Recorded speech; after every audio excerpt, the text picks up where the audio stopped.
the kidnapping, in fact. Mm-hmm. Maybe it sounds a bit weird, but it was also a bit, like I was trying to picture it. I was thinking a bit of the scene that you described about your Yeah. kidnapping. My own, yeah. Yeah, I did. And you wrote that into the book? I didn't know that. You're listening to Radio Free Mike.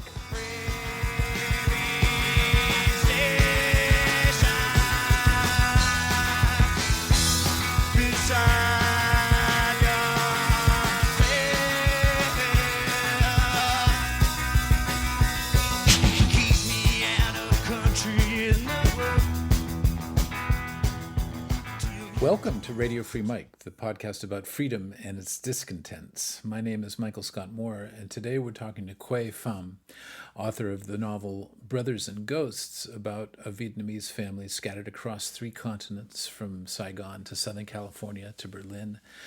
Khuê is a staff writer for the German newspaper Die Zeit, and she wrote the novel in German, but it was translated last year into English and met with a great deal of critical praise, including from Ocean Vuong, who called it a groundbreaking work in German literature. Khuê, welcome. Hi, Mike. It's great to be with you. Good to see you. We've done this before in person at a bookstore here in Southern California. But your novel, Brothers and Ghosts, has been newly translated into English, but it was originally written in German under the title Wo auch immer ihr seid. And what does that mean?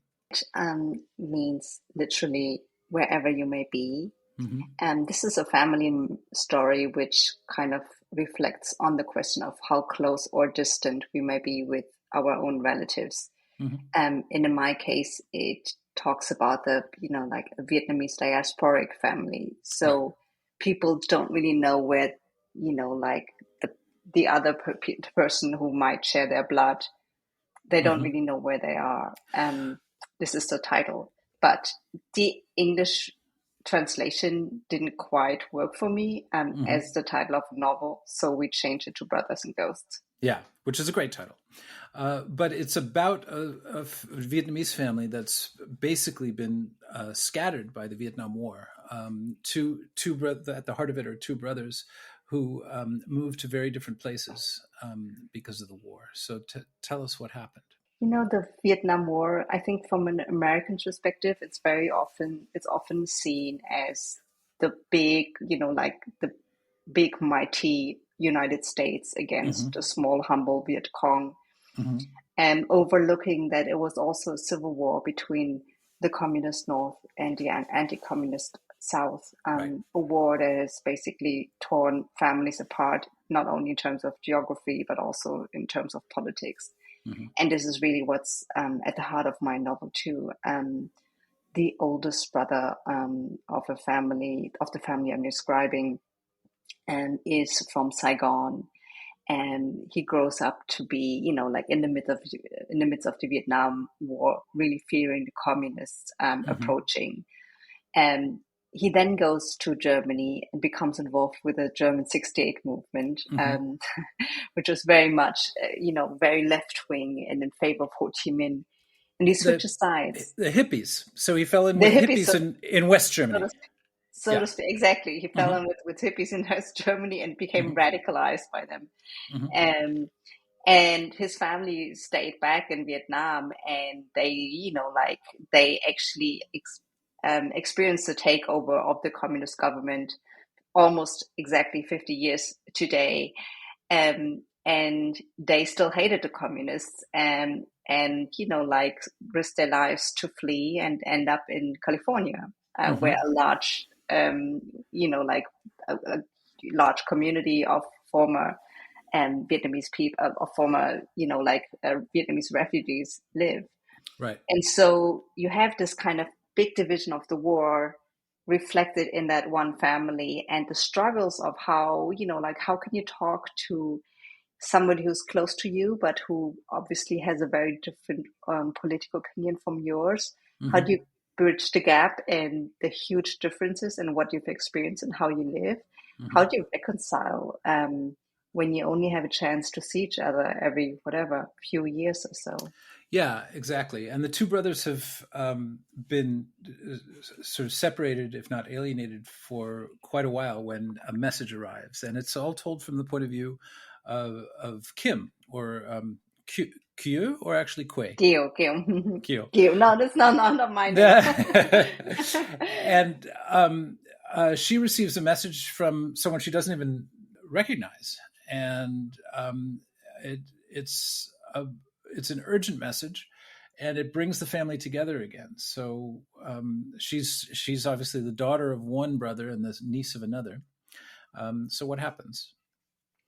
Yeah, she is the second generation, if you want. She grows up in Germany, really knowing very little about her family or about her family's history. She's very Western. She's, she's interested in being part of, normal Western society. She feels it would be backwards to be like her parents. So she rejects her Vietnamese name and takes on the name of Kim. And then over Christmas, they receive a call from California telling them that their grandmother is dying. And so the whole family has to go over to read her will. And Kim very reluctantly accompanies her parents to California. And as she goes on that journey, kind of like starting out as somebody who really feels like, what do these people have to do with me? Right. Well, how should I even survive kind of like 4 weeks with them? And to, starting to learn, meet them, and also for the reader learn about their past and the journeys that have taken them there. So it's her journey, but also an exploration, a jump back into the past 50 years really of world history. Especially for the brothers, and of world history. And there's a great scene. They land in L.A. and then they have to drive down to Orange County. And there's a great scene at a lobster restaurant in Orange County where she's totally sort of discombobulated. Yes, I was, this is very much based on my own visits to kind of a little Saigon in Orange County. There is this, I'm sure that many of your readers will probably know this area. There's a strip, the main strip being called Bolsa Avenue. And then there's this big Vietnamese shopping center called Phuc Loc Tho, based on modeled on a shopping center in Vietnam. Right. And it's quite baffling, especially if you grow up in a place like Germany, which doesn't have a big Asian community, to go there and to enter this parallel world where street signs are in English and Vietnamese. And, you have very specialized restaurants catering for everything and doctors practicing in Vietnamese and so on. And so she goes to this lobster restaurant. She's totally taken aback because in Europe, the lobster restaurants are very, very fancy. They're like, like 5-star luxury fine dining establishment. It's a bit stiff, very expensive. Like the waiters always have their left hand behind the back. And then I think lobster in the US is generally quite much more normal. Yeah, you put on a bib to eat lobster in the US. And then also that she realizes, wow, it's like a Chinese restaurant, selling kind of like seafood and preparing them in a very Chinese way with lobsters and they're kind of like on noodles. Right. And she's never seen anything like that before. So it's like a double culture shock, if you want. And what does she learn in California? I think she learns that family, which always seemed like, black and white, like in the pages of a history book, very far away, like a, war documentary that you watch, like on an anniversary, whatever, which doesn't really have anything to do with your personal life. She learns that this far away history is much closer than she thought. She learns that many of her own mannerisms are somehow almost genetically inherited from the things he notices in her relatives. Right. So, for example, the question of how do you talk about trauma? How do you talk about shame? Mm-hmm. Do you talk about it at all, or do you Yeah. just The do answer you is you just don't. digress Yeah. into something else? And which is of course a very universal topic, and Mm-hmm. something that you're obviously very like have thought about a lot as well. Mm-hmm. Only by kind of like breaking the silence and actually breaking your own ignorance, and perhaps leaving the small corset of your place in a family structure, can you actually understand the other person. And so she learns, or the reader learns, like about the childhood of the two brothers. Mm-hmm. For example, like the younger brother who stayed behind after the fall of Saigon in 1975. He goes back to school, and suddenly his teacher, she talks in a very different way. She talks Mm-hmm. about the new society. They have to kind of engage in self-criticism. New books are distributed, books about Marxism and so on. Mm-hmm. So I think I was in that book, I tried to kind of like, I tried to weave in, like dramatic stories from the war, but also small everyday life stories in Mm-hmm. order to give people an idea of how those characters, like lived, in hoping that perhaps it will also make it easier for the reader himself to feel that this history is perhaps closer than he or she might think. Yeah, I mean, it's really not even a generation behind, not even a generation away. That brother who stayed behind is named Son, Yes, and his name is, yeah, Son, yeah. and Son, and he is not. He stays, although he's not in favor of the Communist Party. He's not a Viet Cong partisan, and but he doesn't see the need to leave the way his brother did to West Germany. Yeah, he stays. He goes to school. He finishes at school, and as time progresses, he sees that his class is getting smaller and smaller because so many people are trying to flee. Mm-hmm.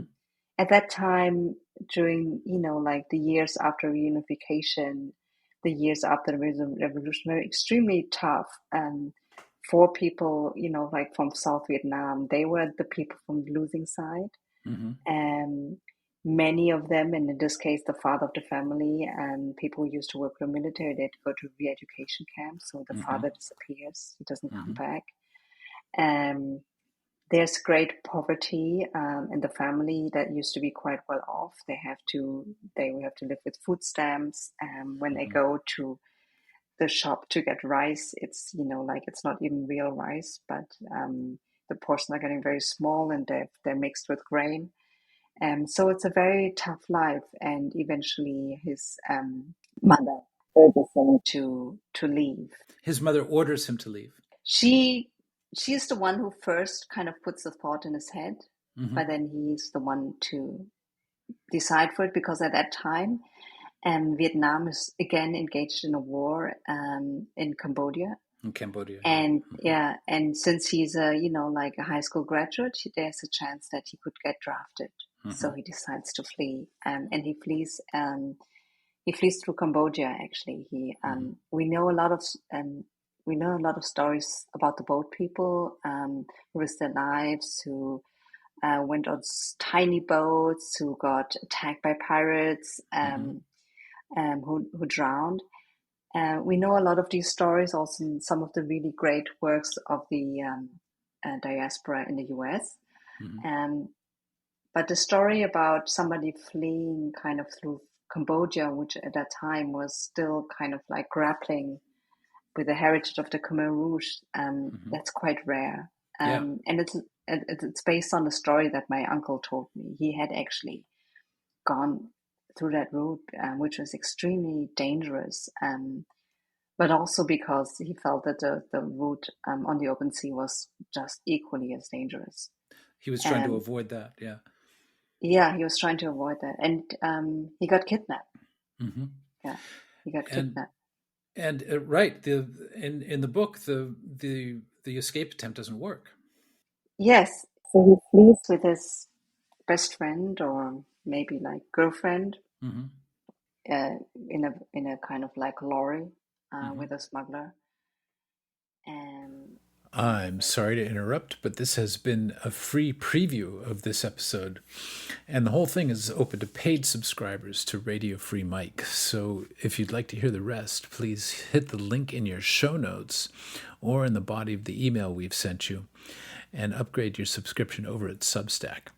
Then you'll be able to listen to the full episode on any platform. Thanks for listening.